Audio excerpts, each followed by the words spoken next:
Why some people command fear without saying a word. The forgotten laws of authority. Have you ever met someone who never raised their voice, never made threats, but somehow everyone around them walked on eggshells? Maybe it was a teacher, a boss, or even someone in your family. They didn't need to yell or fight. People just knew not to mess with them. But here's what nobody talks about. That invisible power isn't magic. It's actually something your brain can learn to recognize and even develop. Today, I'm going to show you the hidden laws of authority that most people never see. And by the end of this video, you'll understand why some people command respect without saying a word, while others get walked all over, no matter how loud they get.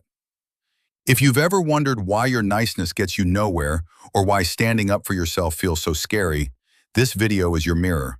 But first, let me tell you about Sarah. Sarah worked at a busy office where everyone seemed to dump their problems on her desk. She said yes to everything, stayed late every night, and never complained. One day, Sarah simply started saying no to extra work that wasn't hers. She didn't yell. She didn't explain herself for 20 minutes.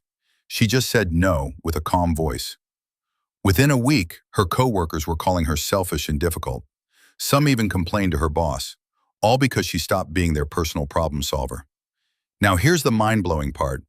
Sarah didn't become mean. She just stopped being fake nice. And that tiny change made people panic. Why? Because Sarah had discovered something that Carl Jung, one of the greatest mind doctors in history, wrote about over 100 years ago. Jung said that most people wear masks to hide who they really are. When someone takes off their mask and shows their real self, it scares people who are still hiding behind theirs. This is your first clue about real authority. People with true power don't need to prove anything because they're not pretending to be someone else. They've learned to be okay with disappointing people who want them to stay small. And if that sounds harsh, stick with me, because I'm about to show you why being real isn't being mean. It's actually being honest. Let me ask you something. Have you ever been called selfish for wanting basic respect? Have you ever felt that tight feeling in your chest when someone got mad at you for having boundaries? If you're nodding right now, this video is definitely for you. And if you want to understand why this happens and how to change it, make sure you hit that subscribe button, because we're going deep into the psychology of power today. Now here's where it gets really interesting. There was this Italian guy named Niccolo Machiavelli who lived about 500 years ago. He wrote a famous book called The Prince, and it taught leaders how power really works. Most people think Machiavelli was evil because he said some uncomfortable truths. But here's what he really discovered. Being too nice actually makes you a target. When you always say yes, always give in, always put others first, you're not being good. You're training people to use you. Machiavelli warned that people who can't say no will be surrounded by people who can't hear yes. Think about that for a second. If you never disappoint anyone, you become the person everyone expects to sacrifice themselves. And that's not kindness, that's a trap you built for yourself. But here's the part that will blow your mind. The people who command fear without saying a word have learned something most of us were never taught. They understand what Jung called the shadow self, the parts of you that you hide because you think they're bad. Most people spend their whole lives trying to be perfect, trying to never upset anyone, trying to be the good person. But real authority comes from accepting all parts of yourself, even the parts that sometimes have to disappoint people. Let me tell you another story. There was a mom named Linda who had 3 grown kids who still lived at home. They didn't pay rent, didn't help with housework, and treated her house like a hotel.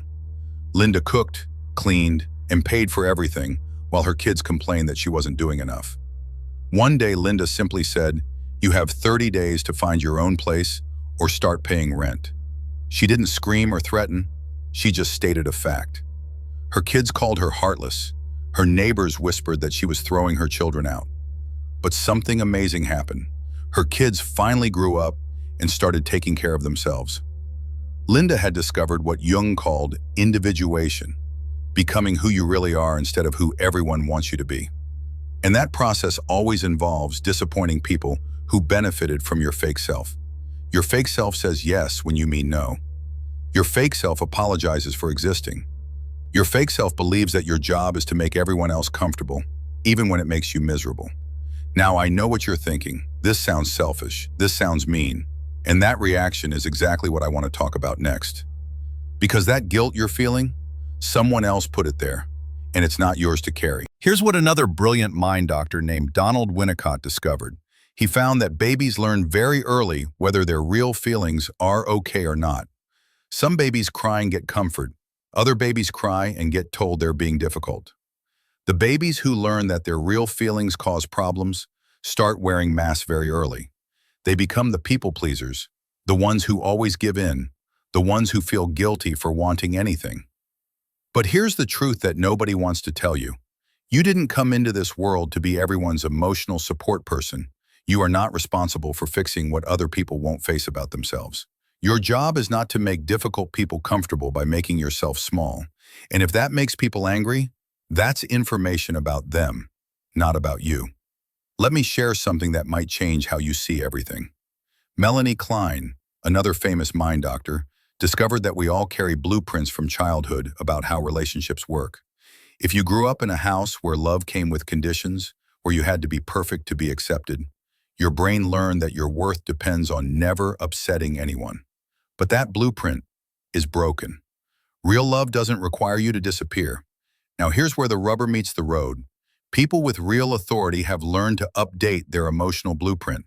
They've done what Jung called shadow work. They've looked at the parts of themselves they were taught to hide and made peace with them. They know they can't control how others react to their boundaries. They've accepted that disappointing some people is the price of respecting yourself. And this is why they command respect without saying a word.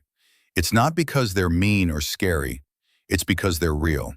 When you stop apologizing for existing, when you stop explaining yourself to people who already decided not to understand you, when you stop trying to convince people who don't want to be convinced, something shifts. You start taking up the space you were always meant to occupy. But let me be clear about something. This isn't about becoming a difficult person. This isn't about being rude or cruel. This is about becoming honest. Honest about what you will and won't accept. Honest about what you need. Honest about who you are beneath all those masks you've been wearing. Machiavelli said something that sounds harsh, but is actually liberating. He said it's better to be feared than loved if you can't be both. Now, I'm not telling you to make people fear you, but I am telling you this. It's better to be respected for who you are than loved for who you're pretending to be. Because fake love based on fake you isn't really love at all. Here's your permission slip, and I want you to really hear this. You have the right to disappoint people who want you to stay small. Your freedom is not being mean. It is your right.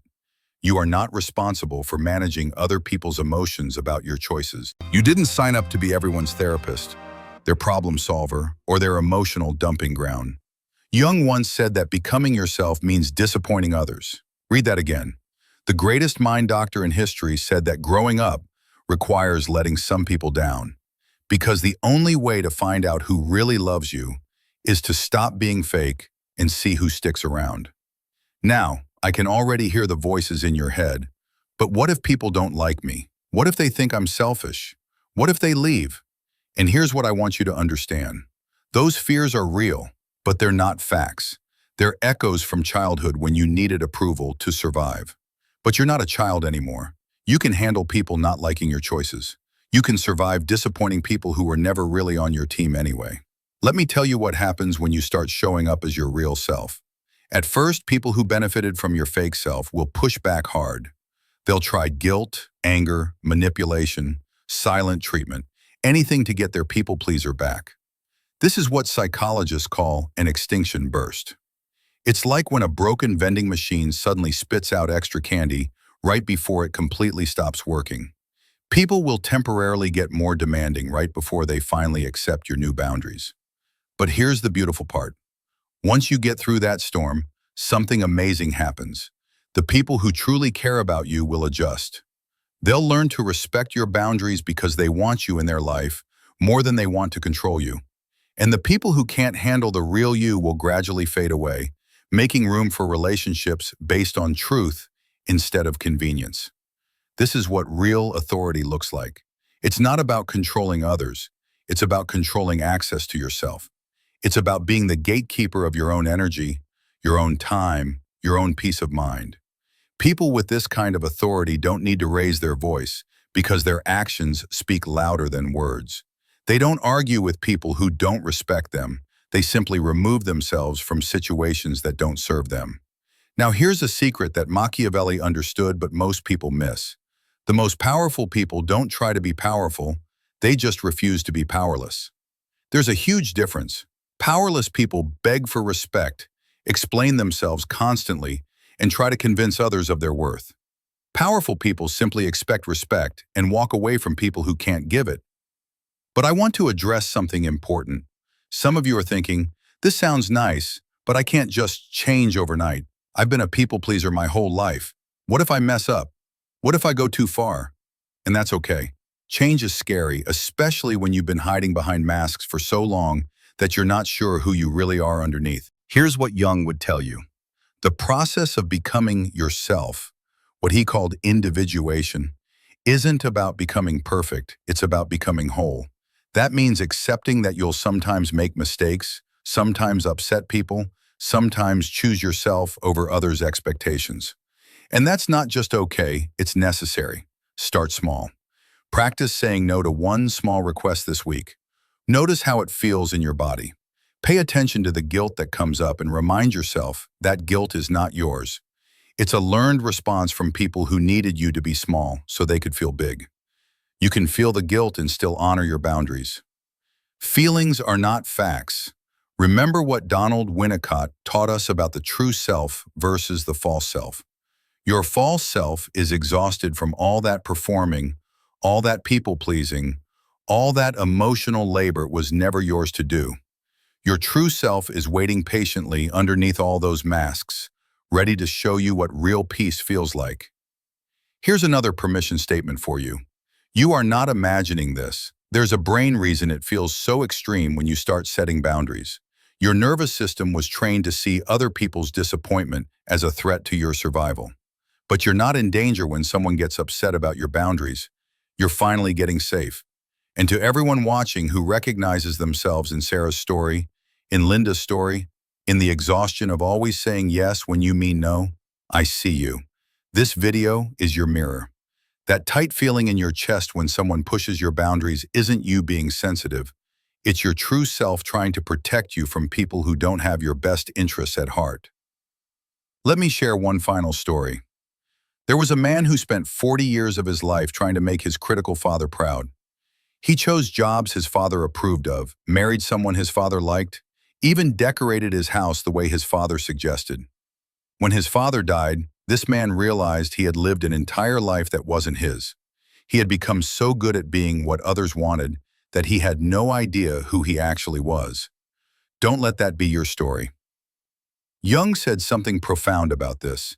He said that the privilege of a lifetime is to become who you truly are, not who your parents wanted you to be, not who your friends expect you to be, not who society tells you to be, but who you actually are when nobody is watching, when nobody is judging, when nobody is expecting you to perform. The people who command respect without saying a word have learned this secret. They've stopped performing and started being. They've traded the approval of many for the respect of few. They've chosen authenticity over acceptance. And in doing so, they've discovered something most people never find: inner peace. So here's my challenge for you. This week, I want you to practice disappointing one person who has been taking advantage of your niceness. Say no to one request that isn't your responsibility. Set one boundary that protects your energy. And when that person gets upset, because they probably will, remember that their reaction is information about them, not about you. Comment below and tell me, I choose to be real. Let's build a community of people who are tired of wearing masks, tired of people pleasing, tired of apologizing for existing. Because you deserve relationships based on who you actually are, not who you pretend to be to keep the peace. If this video gave you that aha moment where things suddenly made sense, where you felt seen and understood, make sure you subscribe for more content that combines psychology with permission to be yourself. Because the world needs more people who are brave enough to be real, even when it disappoints people who preferred you fake. Remember, your authenticity is not aggression. Your boundaries are not cruelty. Your self-respect is not selfishness. And anyone who tells you otherwise is probably someone who benefited from your lack of boundaries in the first place. The forgotten laws of authority aren't about controlling others. They're about freeing yourself. And that freedom, it's not just your right, it's your responsibility. Because the world doesn't need another people pleaser. It needs you, the real you, exactly as you are.